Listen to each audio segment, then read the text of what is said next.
Honorable Chairman sir, I am standing with tearful eyes. உங்களுக்கு எனது கண்ணீர் வணக்கம். Tamil Nadu is facing very serious situation, panic situation. ஒரு ஹத்ராத் வழக்குக்காக இந்த நாடே கடுமையாக அதிர்ச்சிக்குள்ளாக்கிய ஒரு ஹத்ராத் வழக்கு. தினம் தினம் ஒரு நிர்பயா வழக்கை தமிழ்நாடு சந்தித்துக் கொண்டிருக்கிறது. தினம் தினம் ஒரு நிர்பயா. இது சட்டம் ஒழுங்கு சம்பந்தப்பட்டது அல்ல. நாட்டின் மக்களை காப்பாற்ற வேண்டும் என்பதற்காக தமிழ்நாட்டிலே பெண்களுக்கு பாதுகாப்பு இல்லாத நிலை இருக்கிறது. ஒவ்வொரு நாளும் கடந்த 10 தினங்களில் 3 சம்பவங்கள் நடைபெற்றிருக்கிறது. 2.5 வயது குழந்தை இன்ஃபன்ட் raped by someone.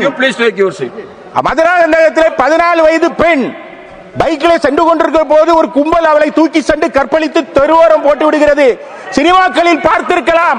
அதுபோல தூத்துக்குடியில் 2 தினங்களுக்கு முன்பாக போலீசில் காவல்துறையில கம்ப்ளைண்ட் கொடுத்து கூட எடுக்காத நிலை இருக்கிறது. இது சட்டம் ஒழுங்கு சம்பந்தப்பட்டதல்ல, பெண்களின் மாண்பு சம்பந்தப்பட்டது. காக்க வேண்டிய கடமை இந்த அவைக்கு இருக்கிறது. மணிப்பூரிலே பெண்களுக்காக கலக்குகிறவர்கள், மனம் இறங்குகிறவர்கள் தமிழ் பெண்களுக்காக தயவு காட்ட மாட்டீர்களா? இந்த அவை மணிப்பூருக்கு இங்கிருந்து ஒரு குழுவை அனுப்புகிறது.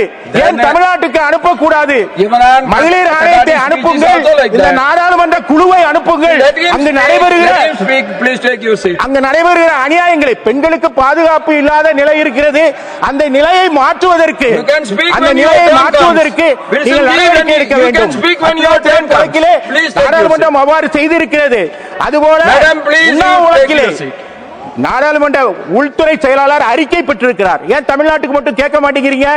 தமிழ்நாட்டில் நடைபெறுகிற பெண்களுக்கு பாதுகாப்பு இல்லாத நிலை இருக்கிறது. எனவே I urge the state government I urge the central government to intervene this matter, sending a you can speak when your turn to intervene the matter, investigate the matter, file the report before the government. This is my urging, because மணிப்பூருக்கு கலங்குவீங்க, மெழுகுவர்த்தி ஏந்துவீங்க, ஆனா தமிழ் மக்களுக்கு கிடையாதா என்று கேட்டு விடைபெறுகிறேன். Let me listen to him. கண்ணீரோடு விடைபெறுகிறேன்.